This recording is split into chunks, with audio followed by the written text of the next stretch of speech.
Hello learners, welcome back to our channel learn with నందు. ఇవాల్టి క్లాస్లో ఫ్యూచర్ కంటిన్యూస్ టెన్స్ యొక్క యూసేజ్ను తెలుసుకుందాం. అంటే ఈ ఫ్యూచర్ కంటిన్యూస్ టెన్స్ని ఎక్కడెక్కడ ఉపయోగిస్తారు అని తెలుసుకుందాం. ఫ్యూచర్ డూయింగ్ యాక్షన్స్ అంటే ఫ్యూచర్లో, భవిష్యత్తులో జరుగుతూ ఉన్నటువంటి పనులను గురించి తెలుపుతుంది ఈ ఫ్యూచర్ కంటిన్యూస్ టెన్స్ కదా. పేరులోనే ఉంది, ఫ్యూచర్లో కంటిన్యూగా జరుగుతూ ఉన్నటువంటి పనులను గురించి తెలుపుతుంది ఈ టెన్స్ అనేది. అర్థమైందా రన్నర్స్? ఇప్పుడు ఫ్యూచర్ డూయింగ్ యాక్షన్స్కు సంబంధించి కొన్ని ఎగ్జాంపుల్స్ చూద్దాం. I will be going to market. నేను మార్కెట్కు వెళుతూ ఉంటాను అని తెలుగులో మీనింగ్ అవుతుంది. విల్ బీకు తెలుగు మీనింగ్ ఏమవుతుంది? ఉంటాను అని అవుతుంది. ఐ అనేది సబ్జెక్ట్ అవుతుంది, ఫస్ట్ పర్సన్ సింగులర్ అవుతుంది. విల్ బీ అనేది ఫ్యూచర్ ఫార్మ్ ఆఫ్ వర్బ్ అవుతుంది బీకు. గోయింగ్ అనేది మెయిన్ వర్బ్ V4 అవుతుంది. టు మార్కెట్ అనేది ఇక్కడ ఆబ్జెక్ట్ అవుతుంది. ఈ ఫ్యూచర్ కంటిన్యూస్ టెన్స్ యొక్క స్ట్రక్చర్ ఏమిటి? Subject plus future form plus V4 plus object కదా. ఈ వాక్యం అనేది ఈ టెన్స్ యొక్క స్ట్రక్చర్లో ఉందో లేదో చూద్దాం. ఐ అనేది సబ్జెక్ట్ అవుతుంది, విల్ బీ అనేది ఫ్యూచర్ ఫార్మ్ అవుతుంది, గోయింగ్ అనేది V4 అవుతుంది, టు మార్కెట్ అనేది ఇక్కడ ఆబ్జెక్ట్ అవుతుంది. సో ఈ వాక్యం అనేది ఈ ఫార్ములాలోనే ఉంది కదా, ఈ టెన్స్ యొక్క ఫార్ములాలోనే ఉంది. సో ఏ వాక్యమైనా సరే, ఏ ఫ్యూచర్ కంటిన్యూస్ టెన్స్ యొక్క వాక్యమైనా సరే ఈ ఫ్యూచర్ కంటిన్యూస్ టెన్స్ యొక్క ఫార్ములాలోనే ఉండాలి. ఆ ఫార్ములానే ఫాలో అవ్వాలి కదా.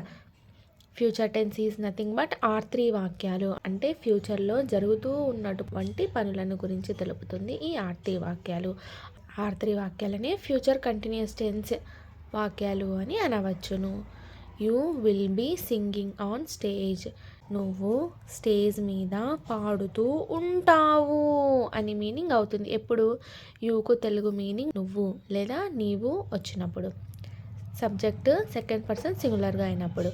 అదే సబ్జెక్ట్ అనేది సెకండ్ పర్సన్ ప్లూరల్గా అయినప్పుడు, అంటే యూకు తెలుగు మీనింగ్ మీరు అయినప్పుడు ఈ వాక్యానికి తెలుగు అర్థం మీరు స్టేజ్ మీద పాడుతూ ఉంటారు అని ఈ విల్ బీకు తెలుగు మీనింగ్ అవుతుంది. సబ్జెక్టు విల్ బీ అనేది ఫ్యూచర్ ఫార్మ్ ఆఫ్ వర్బ్ అవుతుంది బీకు. సింగింగ్ అనేది మెయిన్ వర్బ్ V4 అవుతుంది. ఆన్ స్టేజ్ అనేది ఇక్కడ ఆబ్జెక్ట్ అవుతుంది. మీరు స్టేజ్ మీద పాడుతూ ఉంటారు అంటే ఇది భవిష్యత్తులో జరుగుతూ ఉన్నటువంటి పని. ప్రజెంట్లో ఉంటూ ఫ్యూచర్ గురించి, అందులోనూ రన్నింగ్ గురించి మాట్లాడడం అన్నమాట. ఫ్యూచర్లో రన్నింగ్ సెంటెన్స్గా మాట్లాడడం. He may be buying vegetables. అతడు వెజిటేబుల్స్ని అంటే కూరగాయలను కొంటూ ఉండొచ్చు. మేబీకు తెలుగు మీనింగ్ ఏమవుతుంది? ఉండొచ్చు అని అవుతుంది కదా. అంటే కొనొచ్చు, కొనకపోవచ్చు కదా. మేబీ అంటే ఉండొచ్చు, కొనొచ్చు, రావచ్చు, వెళ్ళొచ్చు అని అంటుంటారు కదా. అంటే అది జరగచ్చు, జరగపోవచ్చు, మనం ఊహించుకొని చెప్పడం అన్నమాట. అతను కూరగాయలను కొంటూ ఉండొచ్చు అని ఈ వాక్యం యొక్క తెలుగు అర్థం. హీ అనేది సబ్జెక్ట్ అవుతుంది, థర్డ్ పర్సన్ సింగులర్ అవుతుంది. మేబీ అనేది బీకు ఫ్యూచర్ ఫార్మ్ ఆఫ్ వర్బ్ అవుతుంది. బయింగ్ అనేది మెయిన్ వర్బ్ V4 అవుతుంది. వెజిటేబుల్స్ అనేది ఇక్కడ ఆబ్జెక్ట్ అవుతుంది. She shall be writing. ఆమె రాస్తూ ఉండాలి.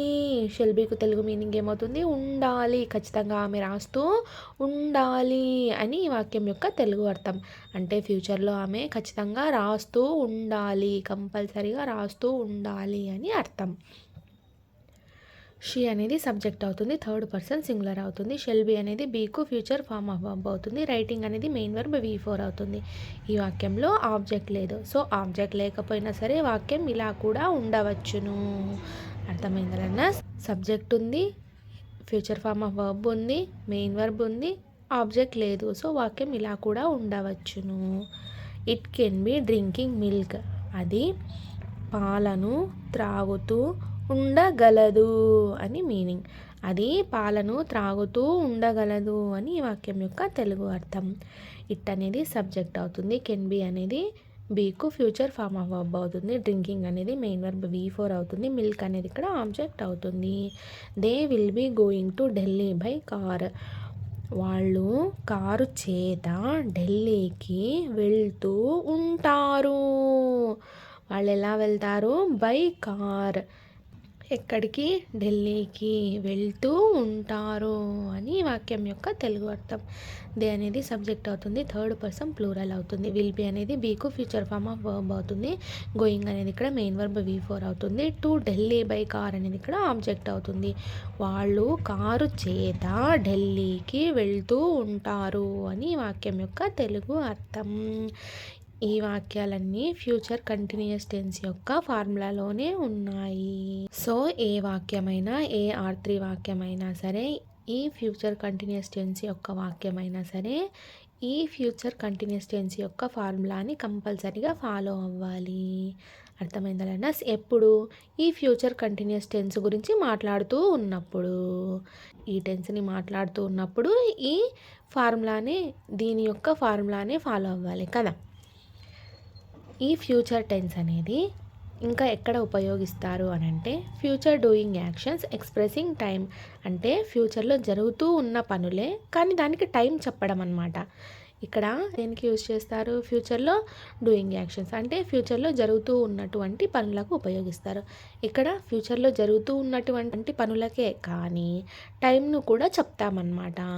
ఫ్యూచర్లో జరుగుతూ ఉన్నటువంటి పనులకు టైంని చెప్పడము, అది ఎప్పుడు జరుగుతుంది అని మనము టైంని చెప్తాము. అర్థమైందా learners? They will be working in our company next week. Next week అంటే ఫ్యూచర్ని తెలుపుతుంది కదా, ఫ్యూచర్ టైమింగ్ను తెలుపుతుంది. దే అనేది సబ్జెక్ట్ అవుతుంది. థర్డ్ పర్సన్ ప్లూరల్ అవుతుంది. వాళ్ళు నెక్స్ట్ వీక్ మా కంపెనీలో పని చేస్తూ ఉంటారు. నెక్స్ట్ వారంలో వాళ్ళు మా కంపెనీలో పని చేస్తూ ఉంటారు అని వాక్యం యొక్క తెలుగు అర్థం కదా. అంటే ఇంకా అది జరగలేదు, ఫ్యూచర్లో జరుగుతుంది. ఎప్పుడు జరుగుతుంది ఫ్యూచర్లో అని అంటే నెక్స్ట్ వీక్, నెక్స్ట్ వారంలో జరుగుతుంది. దే అనేది సబ్జెక్ట్ అవుతుంది. థర్డ్ పర్సన్ ప్లూరల్ అవుతుంది. విల్ బీ అనేది బీకు ఫ్యూచర్ ఫామ్ ఆఫ్ వర్బ్ అవుతుంది. వర్కింగ్ అనేది ఇక్కడ మెయిన్ వర్బ్ V4 అవుతుంది. ఇన్ అవర్ కంపెనీ అనేది ఇక్కడ ఆబ్జెక్ట్ అవుతుంది. నెక్స్ట్ వీక్ అనేది ఇక్కడ ఫ్యూచర్ టైంను తెలుపుతుంది. ఎక్స్ప్రెసింగ్ టైం అంటే ఈ వాక్యం అనేది ఫ్యూచర్ డూయింగ్ యాక్షన్ అనమాట. అంటే ఈ వాక్యమే ఫ్యూచర్లోనే జరుగుతుంది. ఎక్స్ప్రెసింగ్ టైం అంటే టైంను చెప్పడం అన్నమాట. ఫ్యూచర్ టైంను చెప్పడం. ఫ్యూచర్ వాక్యాలకు ఫ్యూచర్ టైమింగ్స్నే వాడాలి. అర్థమైందా learners? I will be sleeping at 2 PM tomorrow. రేపు నేను 2 గంటలకు నిద్రపోతూ ఉంటాను అని వాక్యం యొక్క తెలుగు అర్థం.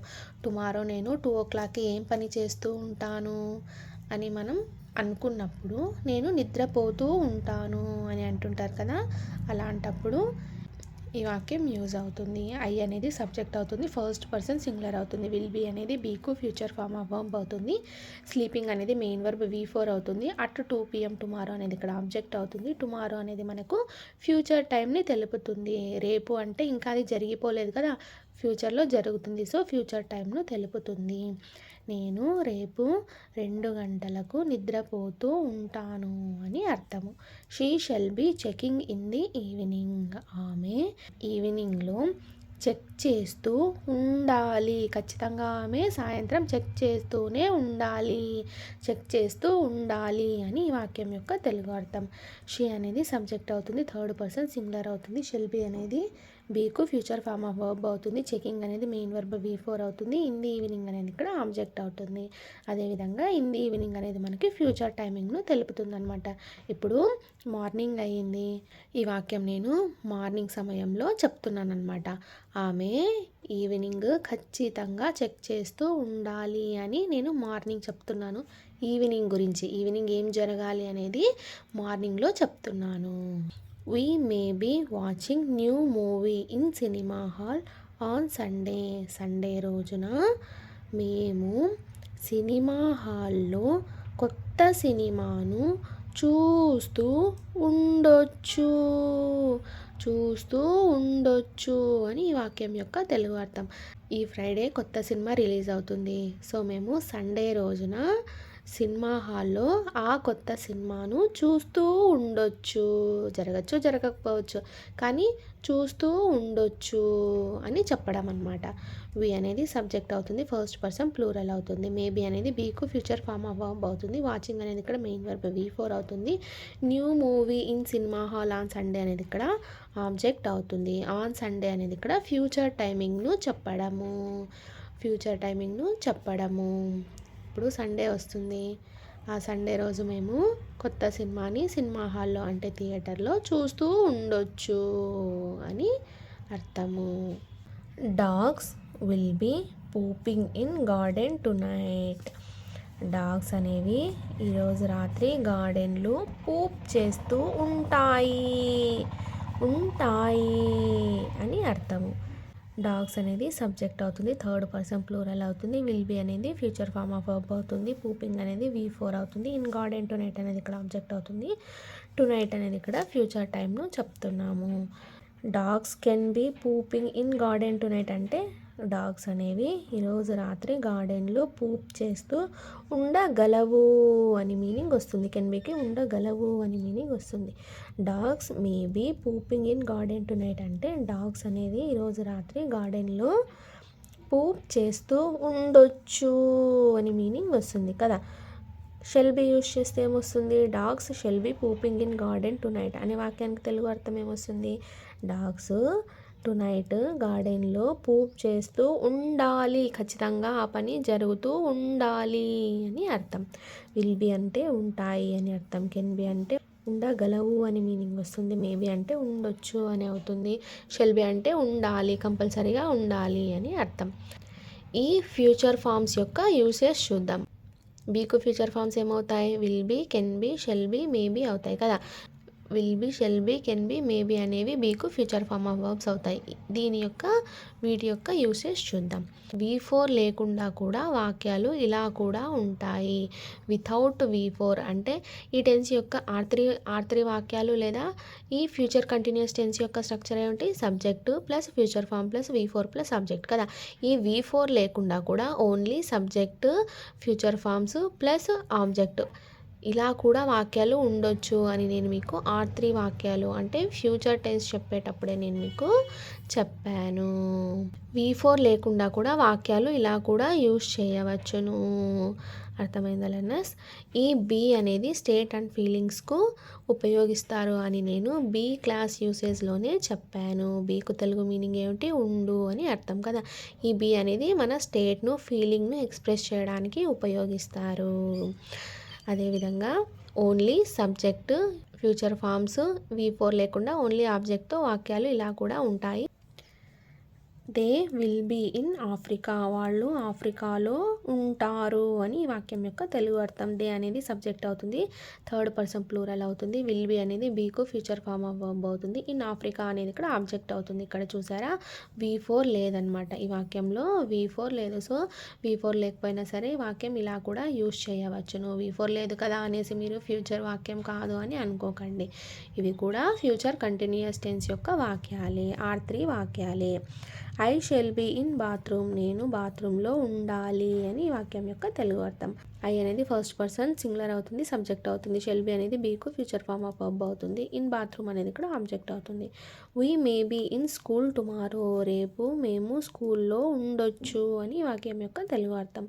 వీ అనేది సబ్జెక్ట్ అవుతుంది, ఫస్ట్ పర్సన్ ప్లూరల్ అవుతుంది. మేబీ అనేది బీకు ఫ్యూచర్ ఫామ్ ఆఫ్ వర్బ్ అవుతుంది. ఇన్ స్కూల్ టుమారో అనేది ఇక్కడ ఆబ్జెక్ట్ అవుతుంది. టుమారో అనేది ఫ్యూచర్ టైమింగ్ను చెప్పడము. టుమారో అనేది ఇక్కడ ఫ్యూచర్ టైమింగ్ను తెలుపుతున్నట్టు. Cows can be in shed. Cows షెడ్లో ఉండగలవు అని వాక్యం యొక్క తెలుగు అర్థం. కౌస్ అనేది థర్డ్ పర్సన్ ప్లూరల్ అవుతుంది. కెన్ బీ అనేది బీకు ఫ్యూచర్ ఫామ్ ఆఫ్ వర్బ్ అవుతుంది. ఇన్ షెడ్ అనేది ఇక్కడ ఆబ్జెక్ట్ అవుతుంది. అంటే కౌస్ అనేవి షెడ్లో ఉండగలవు అంటే ఇక్కడ స్టేట్ను తెలుపుతున్నట్టు. కౌస్ యొక్క స్టేట్ను తెలుపుతున్నట్టు. He will be happy. అతను హ్యాపీగా ఉంటాడు అని వాక్యం యొక్క తెలుగు అర్థం. అతను అనేది ఇక్కడ సబ్జెక్ట్ అవుతుంది, థర్డ్ పర్సన్ సింగులర్ అవుతుంది. విల్ బీ అనేది బీకు ఫ్యూచర్ ఫామ్ ఆఫ్ వర్బ్ అవుతుంది. హ్యాపీ అనేది ఇక్కడ ఫీలింగ్ను చెప్పడం అనమాట. ఇతను ఎలా ఉన్నాడు? హ్యాపీగా ఉంటాడు అని మనము చెప్పడము, అతని ఫీలింగ్ని చెప్తున్నాము. కనుక ఇక్కడ బీ ఫామ్ని యూజ్ చేసాము. ఫ్యూచర్లో చెప్తున్నాం కనుక విల్ బీని యూజ్ చేసాము. అర్థమైందా లర్నర్స్? ఇది ఇవాల్టి future continuous tense. Future continuous టెన్స్ని ఫ్యూచర్లో చేస్తూ ఉన్నటువంటి పనులను గురించి తెలుపుతుంది. అదేవిధంగా ఆ ఫ్యూచర్ కంటిన్యూస్ సెంటెన్సెస్కు టైంని కూడా చెప్పవచ్చును. అర్థమైందా లర్నర్స్? ఫ్యూచర్ వాక్యాలకు ఫ్యూచర్ టైమింగ్స్ని చెప్పాలి. Thank you so much for watching this video. Please subscribe to Learn with Nandu channel for more videos. Thank you.